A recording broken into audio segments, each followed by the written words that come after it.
Good morning. This is Dr. Sai Bhaskar Reddy. I am the director, the Earth Center, and today I am with Sri Dr. Donti Narasimha Reddy Garu. He is a very well-known policy analyst, environmentalist, and a social activist also. So the today's topic for discussion is on the common pool resources. So titled as Tragedy of the Commons. This was not given by us. Hardin in 1968, he has discussed about the degradation or loss of common pool resources in his elaborate paper with this particular title, and since then it has become really apt for this kind of resources management and existence also. And globally today the common pool resources down at the grassroots level, even at the global commons, are also under difficult situation because of the various policies or the kind of freedom that people have without responsibilities. So there is not much leadership existing to tackle this important issue, which addresses the livelihoods and also the local ecosystems and sustainability issues.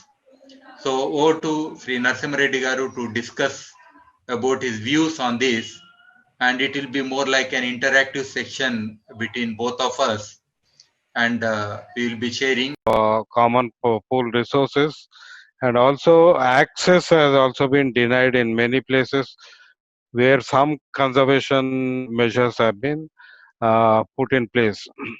Sometimes I wonder these conservation activities, in Hyderabad or Telangana and some other places, even in Madhya Pradesh, they were fencing the tanks, lakes, so that the objective, they say human beings should not abuse that water, but then it is denying access to many other species as well, and also to very poor people, because most of these common pool resources, water bodies are given by the nature, and they are supposed to be accessible for everyone. So by fencing, I think this access has been denied in many places. So similarly, if you look at land, I think now land, we have lots of land laws across the world, and these land laws are also changing over a period, from right from British era, and even in independence India, and currently in the last 15 years or so, land has become increasingly a commodity, and land markets are being encouraged by the government in the name of commodification or monetization. So current land laws are increasingly looking at land, how to make land a commodity to be sold, resold, and reused as any other property. But then this has induced social issues related to social justice. In fact, land should be owned by everyone, because land is life. But invariably, land is increasingly becoming consolidated. It is coming into fewer and fewer hands. Large acres of lands are being owned by fewer individuals, and large number of majority of people don't have access to land at all. And this is happening in most urban areas, and also in peri-urban areas, and also rural areas. And this is being facilitated, unfortunately, by governments across the world. So land privatization, land private property as a private property, I think this trend has gained traction, and World Bank and all the liberal financial institutions, assume and postulate that land should further become a commodity that needs to be, should be seen and on par with any other, instrument or any uh, any consumable item. But then on the other hand, you see the problems which are increasing because of this inaccessibility to natural common pool resources. So land, water, and biodiversity. I think these are increasingly moving away from being a common pool resource to people who can pay, or it can be owned or it can be used by people who have the capacity to pay, or people who have the power to make laws. I think this kind of trend has set in, and increasingly we are seeing problems because of that. The impacts of such privatization of common pool resources, we can see on the food insecurity and poverty. So poverty levels are increasing, and then the inequity in production, manufacturing, and then the usage or consumption patterns are also, we can see that. And this is epitomized, this kind of trends which deny access to natural common pool resources can be seen in agriculture. So in agriculture, earlier we have never seen fences or fence posts in India. They generally there was a only bunds in between to identify whose land is whose. But now we see the increasing the fence coming up, and probably in future we'll see more of family owned farms, and with 6 or 10 feet height compound walls with electric fences. I think all these are happening in agriculture, and increasingly food being produced using naturally available water and naturally available seeds and all those natural resources increasingly are going into markets, and only pay the persons who can pay, they get that food. But earlier, if you look at the 20, 30 years back situation in India and all other traditional societies, we see that more food was available from common pool resources, and less food used to come from this privatized agricultural production. So I think this change, the shift from common pool resources food to privatized food production, I think has its own connotations, and that has been looked at as a positive change in terms of gross domestic product, a raise in GDP and economic growth, and it is also being projected as giving more employment, and it is also being seen as a efficient method of food production. I think these are the concepts, new economic concepts, which are justifying the destruction of common pool resources. So here, I think we need to discuss importantly three things. One, the technology. I think technology increasingly has helped in distorting common pool resources. For example, if you look at again the water bodies, tanks, they used to have a canal flow system to supply water to agriculture lands.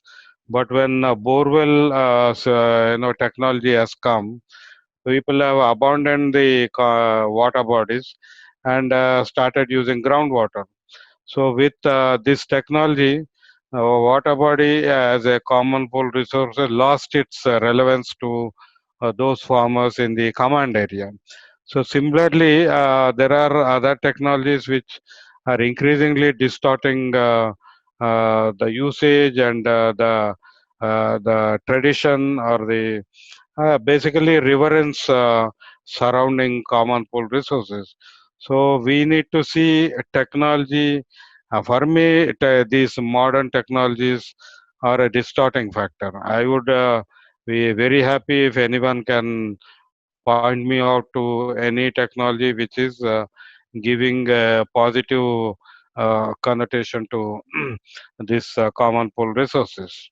So actually, if you see, one of the important programs is MGNREGA, which is being implemented now in the rural areas. Actually, all the work that are being done under NREGA are relevant to this common pool resources by definition, because the private lands, some works are being done, but majority are focused in the common lands, like it could be along the roadsides or laying roads, or even improving the common lands, grazing lands, like that. Many activities are associated. But if you see, the challenges that are happening is even in the rural areas, overall the common pool resources, the kind of land especially has come down drastically in the rural areas. Either there were various names, as you already mentioned, but especially, let us say, assigned land. Usually, assigned land is basically government land which has been assigned to the communities, especially landless. It's a good deed. But the community as a whole, which was used as a common grazing land or for some MFP or some other resource, now it has become part of some poor landless people. That's good. But finally, when government intends to take a land for some other, let us say for industrial purpose or giving it to for some projects like that, the first land that disappears is this assigned land by default, because government says we have given you and we have the right to take. Even private lands can go under litigation, but these Hmm. assigned lands will be taken by the government without any second thought directly, and there is no objection because it's an assigned land. But ultimately, who is at loss? It is the common pool resource which the village had.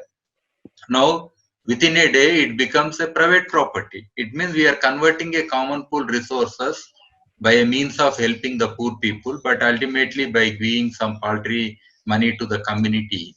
Now it has become private, and they are fencing it and they are using for their own purposes. Yes, in the name of development, some land is required as essential things we do require. But this way, each village, even if we take the real estate issues, wherever there is a layout, at least 15 to 20% of the land is kept for common users within that layout.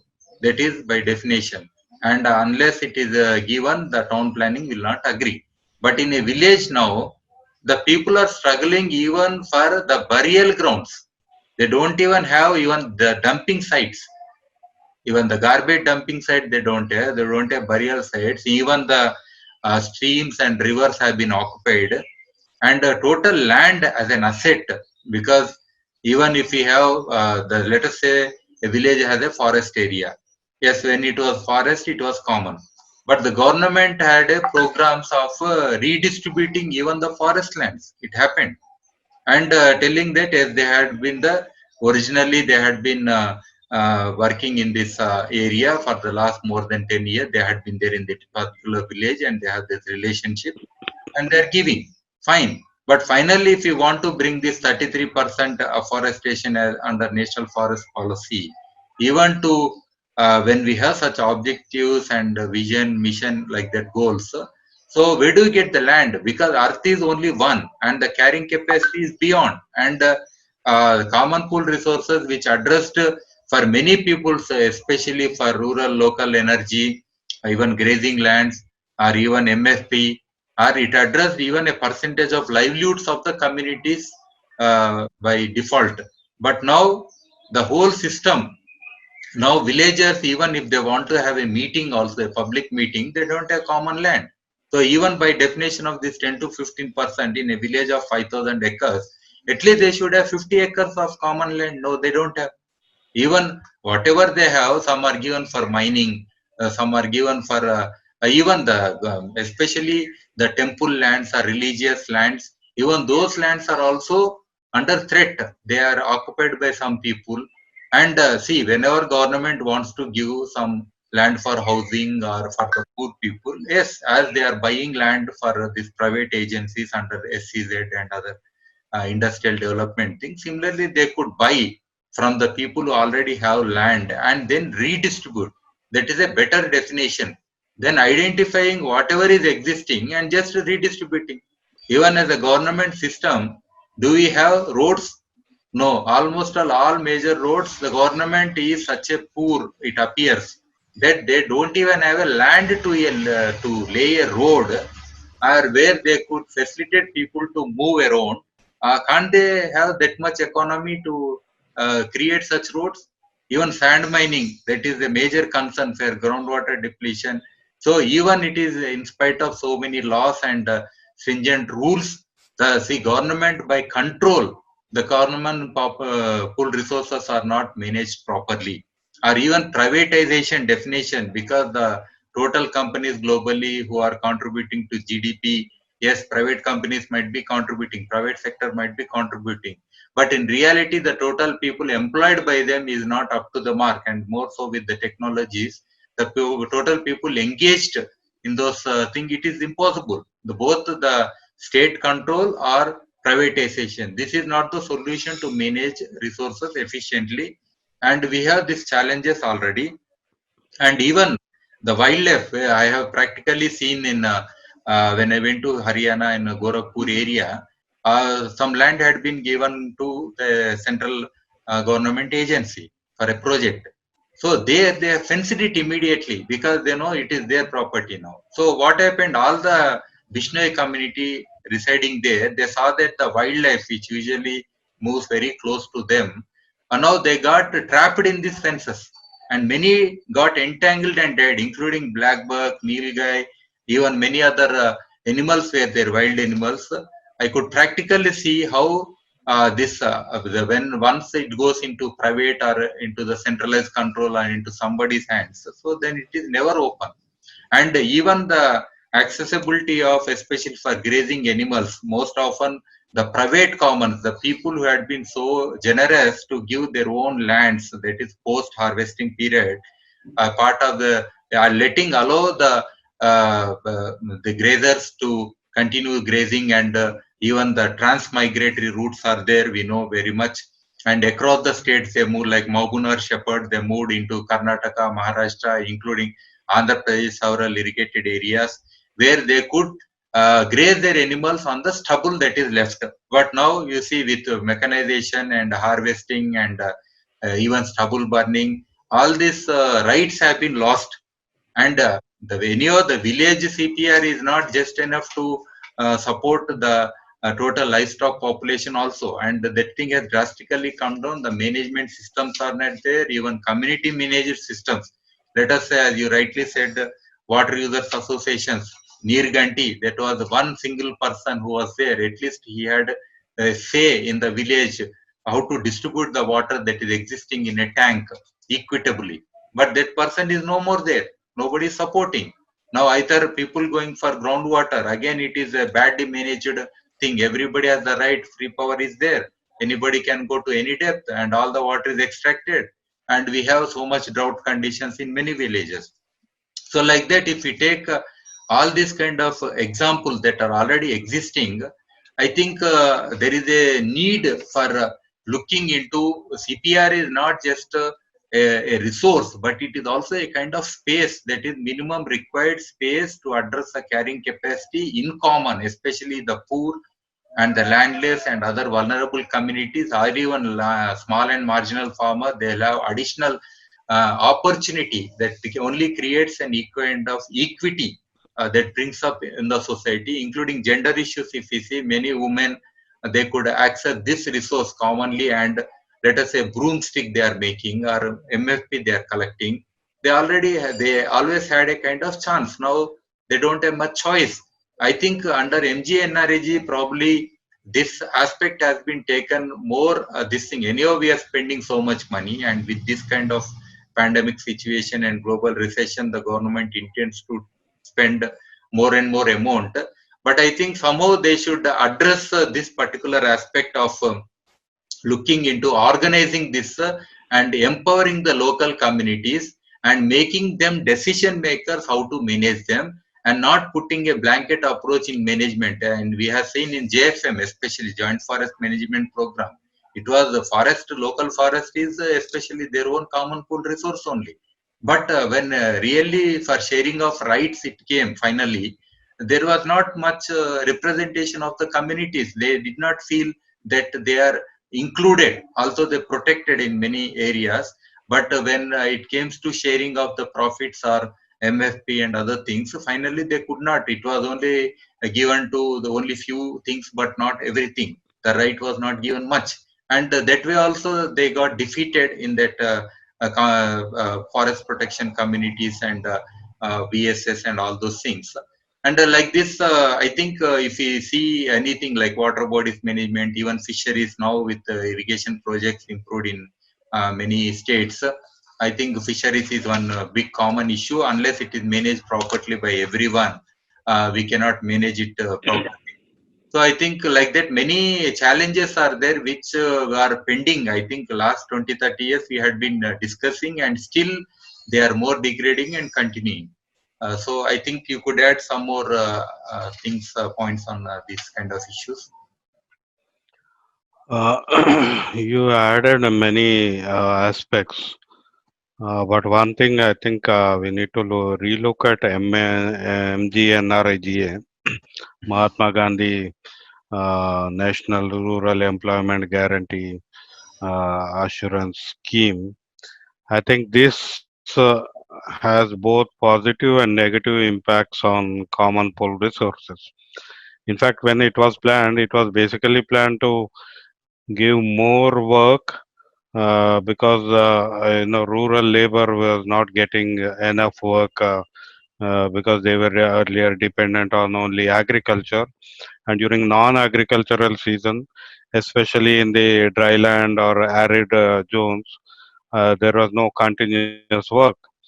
And during this non-agriculture season period, this scheme was supposed to build natural capital, and that natural capital is basically improving the watershed management. So watershed management includes catchment area conservation, soil conservation, and to do that soil conservation, to enable soil conservation, vegetative growth or check dam construction or water harvest pits. So I think all these are part of still the MGNRIGA, but over a period, what we see is this is not having impact. I mean, we are not seeing watershed management happening, or watershed area conservation happening, because the kind of works which are being done is not being done without skills and knowledge. I think that's one of the important features which we have lost with regard to common pool resources.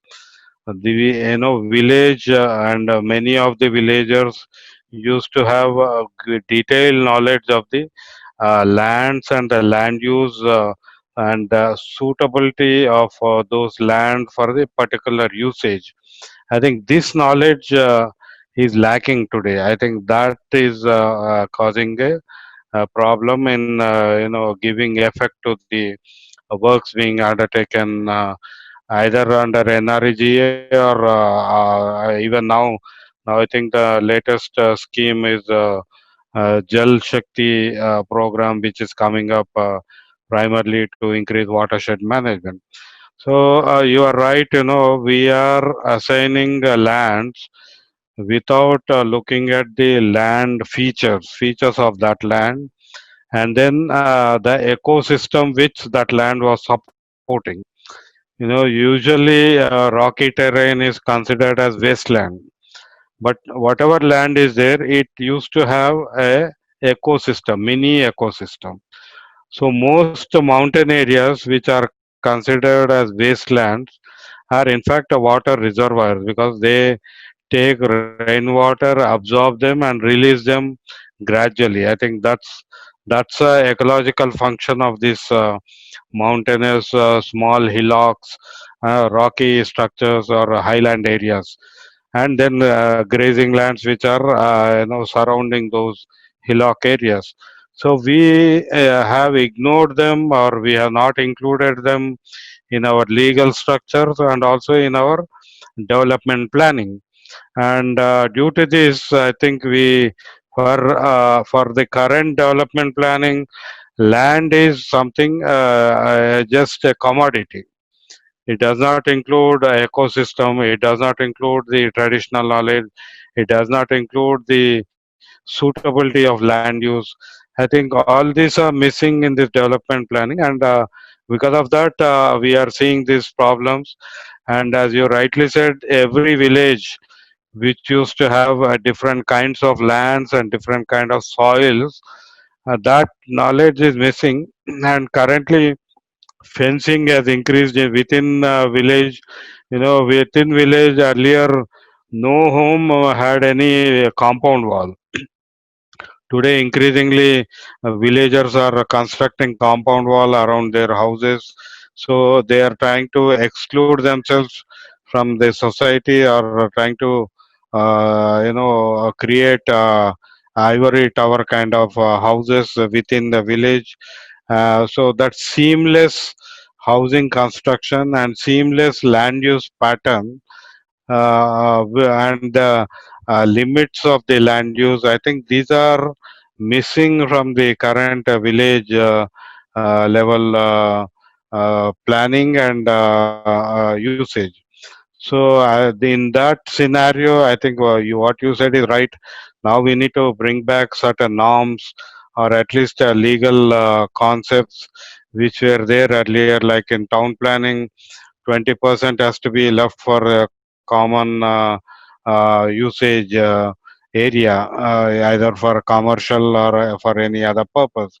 But I think, unfortunately, I think now we have come to village as well. So each village, especially which are lying in the peri-urban area of urban mega cities, I think these villages urgently require village level land use planning, where more we need more land for common pool resources. So it could be temples, it could be water bodies, it could be bus stands, it could be grazing lands, it could be even, as you said, cremation grounds. So I think there are many common community needs which require land. I think this is being ignored completely in our village planning, as land is becoming expensive, land becoming a commodity in the land markets. I think every land, which is open and which is which had a norm, community tradition, they are being occupied, and they are being converted to private properties. So I think we need to work against such a trend, because this is not only required for environmental conservation, water conservation, watershed management, and also biodiversity promotion, but also it questions the social equity, and it also the current trend brings injustice. So I think we need to work against this in legal spheres, and also in village management planning, and also in terms of knowledge and skill set which is required in understanding the various land use. Yeah, I think you have covered very nicely, elaborately on the need for this kind of initiatives. But if we take some of the local micro level issues, but magnifying it at the macro level, especially let us say the climate change is one thing, it's a cumulative thing, where whatever degradation happens right from the agriculture greenhouse gases generation too, the local energy use too, but ultimately the drought conditions that are happening. So it's a finally it's an impact on the total ecosystem of the villages, and totally the suffering like pollution especially. There is an industrial area, but ultimately it has polluted the groundwater. The groundwater or the surface water bodies of that village, once they are polluted, it means all the common pool resource, the water, drinking water is a common pool, groundwater is a common pool.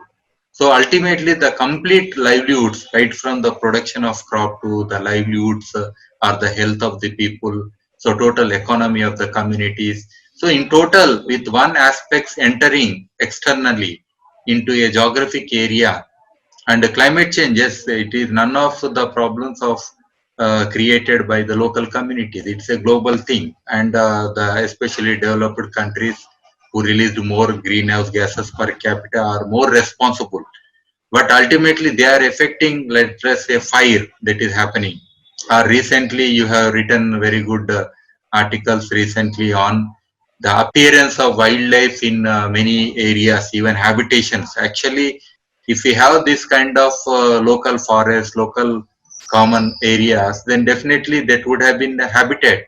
They don't have any place, so even they are reappearing when people are less seen, so automatically they are appearing in everywhere, even within the cities. A leopard appearing in cities also we have seen. So this kind of challenges are happening. Although we look as a micro level issue, this kind of access to resources or management, but the impact of the global happenings or regional happenings or the government policies following certain industries to come or polluting industries to exist, and they're going beyond their norms. I think these are also some of the challenges, I think. So how do we see this aspect of externalities impacting the local common pool resources? Oh, that's a very broad area you have raised.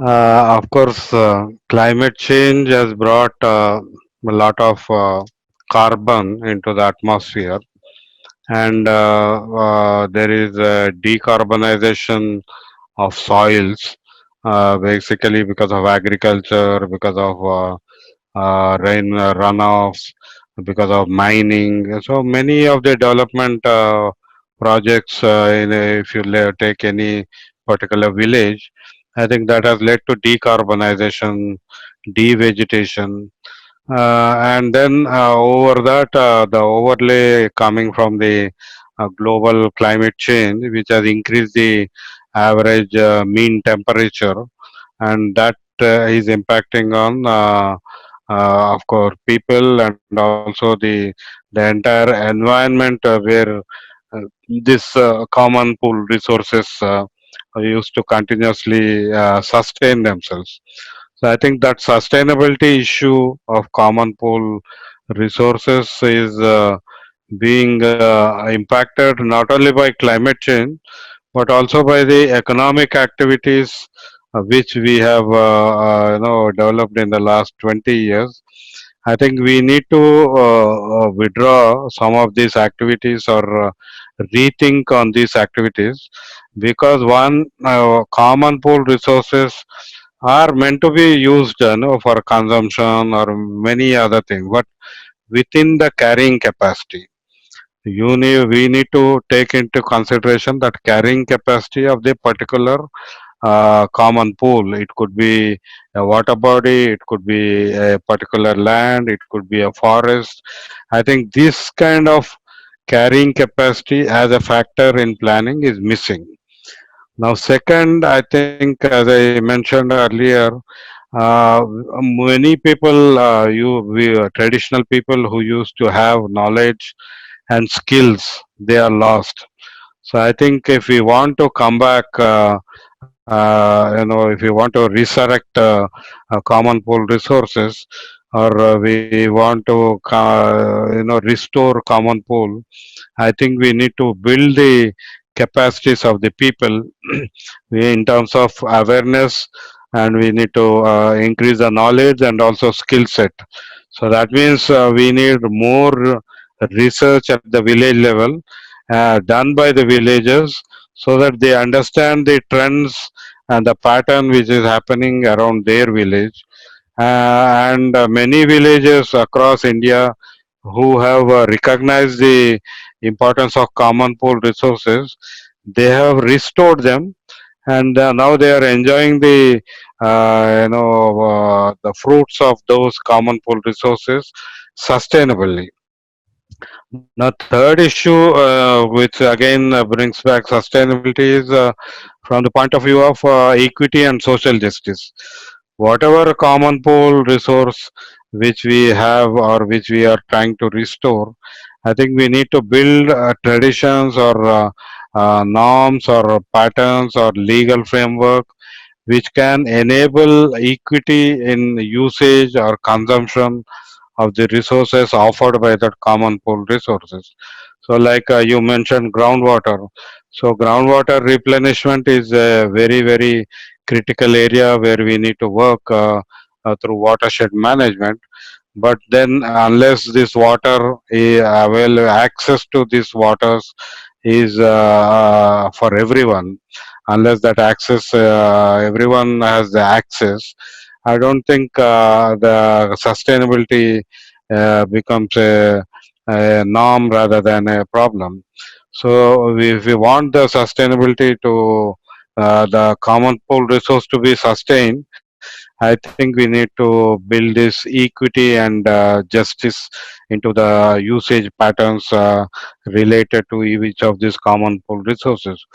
And fourth, I think, as I mentioned earlier, technology. We need to give a hard look at the technologies which we are using, and we need to bring in again conditions or limitations so that the technology does not help only fewer individuals in accessing those common pool resources. I think these are 4 5 aspects we need to see. But importantly, because you brought it earlier as well, we are talking of consumption like fisheries or even water. We cannot continue to overuse them. So, but the problem is the economics, modern economics talks of scale, and this scale invariably means withdrawal or usage of the resource continuously at a higher level. So, if you're using water, or if you are withdrawing water from the groundwater using a traditional, pump mechanism using animal energy, that was a technology which was within the limits of that common pool water well or tank. But now with borewell technology, and now with injection borewells or power pumps, I think we are increasingly withdrawing water, and the systems which enable replenishment are very slow. So I think this mismatch between usage and then replenishment is leading to depletion. So I think that's why technology has to be used very limitedly and also under control, under regulation. Otherwise, we have lost many common pool resources, and we'll be continuously losing them.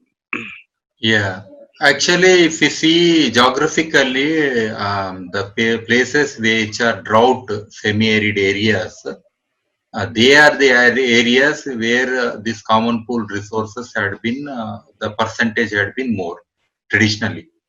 The most irrigated areas, definitely they have more private lands, but such areas were traditionally were existing. So it means where the people are more vulnerable, there these common pool resources played an important role. So if we see this, one of the Nobel laureates that we have who won for especially, that is Elinor Ostrom. She won the Nobel Prize in economic sciences actually So that is analysis of economic governance, especially the commons. That was good that on this particular issue she traveled extensively globally, and then she has said few points. She said Ostrom identified 8 design principles of stable local common pool resource management. That is after all her studies she has done. She is an American economist. First point is clearly defined, clear definition of the contents of the common pool resource and effective exclusion of external unentitled parties. And the second is the appropriation and provision of common resources that are adapted to local conditions. Then collective choice arrangement that allow most resource appropriators to participate in the decision making process. Effective monitoring by monitors who are part of or accountable to the appropriators. A scale of graduated sanctions for resource appropriators who violate community rules. Mechanisms of conflict resolution that are cheap and easy access. Then self-determination of the community recognized by higher level authorities. In the case of larger common pool resources, organizations in the form of multiple layers of nested enterprises with small local CPRs at the base level. So she said these many aspects, but most importantly, her learning, extensive learning had been from the tribal communities who are in the remote areas, but managing perfectly the common pool resources. Even once I had been to this Nalamalai forest area that is in here, where I saw then abundant Chenchu village, a tribal Chenchu is a tribal population. I saw that there was one tamarind tree with so much tamarind, ripened tamarind there lying. Then I asked one question: to whom this tamarind tree belongs? When you were staying here in these houses, somebody might have planted or it might have grown. Did anybody had the right? They said, no, it belongs to all of us, and we whatever we collect, we share. See, as a tribal community, they always want to share the resources. They don't want to own up exclusively. But whereas the evolved, so-called evolved or civilized communities or the urban community, they are for privatization of things. Even now, even government, whatever they have, the forest they have, I'm not sure. Already for the sake of certain industries which are based on forest resources under the forest corporations, many resources are being given to them, or where there is mining, they might have given to again to private agencies. Not just one area. Maybe they whatever such resources together are there with the government, they may be slowly looking to privatize things. I think the day will come which for space corporations or public sectors or governments which were owning the common resources in the interest of the nation, and majority, let us say the seed sovereignty, the democracy. The locally, it's a common pool. It was anybody could use that seed and nobody questioned. Now today, if a farmer buys a seed, he cannot sow it back again. Again, he has to go to the same company and buy it. Or GMOs which are created, these are synthetic or artificially made. Then again, there is no sovereignty to the local communities on that. Whatever it comes, it is external. And today we are see the locust dominance. Right from Pakistan, it is entering into the local geographies also. Again, the conditions, if there had been better conditions in those areas, the locusts would not have migrated maybe so much. It means in one geography, the degradation of resources or non-management of resources has leading to a major global problem. So like that, I think we have many challenges. Maybe you could comment on this kind of global challenges also. One, I think I would like to dispute your first postulation that abundance was not, I mean, abundance was okay, and only scarcity led to these common pool resources. I mean, you meant to like that. Basically, even in coastal areas, not only in semi-arid areas or desert areas, Okay. even in coastal areas where water is abundant, even there, common pool resources have been there, and traditions supporting those resources were there. So it's not land. It need not be Okay. water. It could be something else. So as you said about Yeah, seed or land-wise, I was commenting because if we yeah, take Anantapur like districts, definitely geographically they had more land area. Only land aspect I was looking at. yeah, that's where we need to look at ecosystem. Ecosystem as how it responds to the economic principles behind the common pool resources. I think what you mentioned, eight principles, in fact, they are part of our traditional societies. And that's where I have been mentioning traditions, norms, social norms. All these were part of the people's knowledge. So it was not written in any statute, and it was not there in any library or in any offices. It was there in the people, among the people, and social norms, traditions governed how people can use those common pool resources. So, for example, water. If you take water body, who has to use that water body at what time was defined in each village. So in the morning, someone else, and in the afternoon and in the evening, someone else. So it was all well defined process of usage. And also, if you look at even the forest areas, so each village we used to appropriate resources given by the forest for themselves. But when the external parties came, someone from a nearby town, when they started accessing the wood available for that forest area, I think that's where the distortion started happening. So her principles were part of our tradition, not only our tradition, everywhere. I think, but so I am bringing back this distortion of economics because scale, the scale is in terms of how much we can take it out. That I think distorted the complete usage of these common pool resources. So we need to question the modern economics, which does not factor in the carrying capacity of the ecosystem from where resources are being taken away.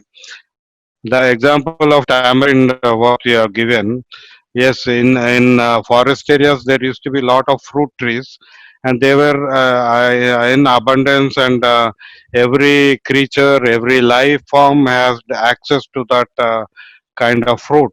So it's not just tamarind. And then in India, if you look at the roads, previously all the roads used to have tamarind trees on either side, and this was used for a common usage. So there was no one owning it, and people created livelihoods. They collect the tamarind, and they used to sell or share it with their fellow villagers, and they both of them used to have a barter system or even cash system, but still it was no one knew on the tamarind trees, including mango trees. So there were, as earlier I said, food and fruits were available in non-agriculture areas earlier. So lot of our food used to come from non-privatized land. But now increasingly we are having food only from privatized agriculture land. I think this transformation is enabled by modern economics. So I think we need to question these modern economic principles, which are still saying more and more privatization. So the example you gave about seed, which was a common property, and farmers used to save seed, and they used to share the seed, exchange the seed. I think this was This was a norm and this was a social tradition.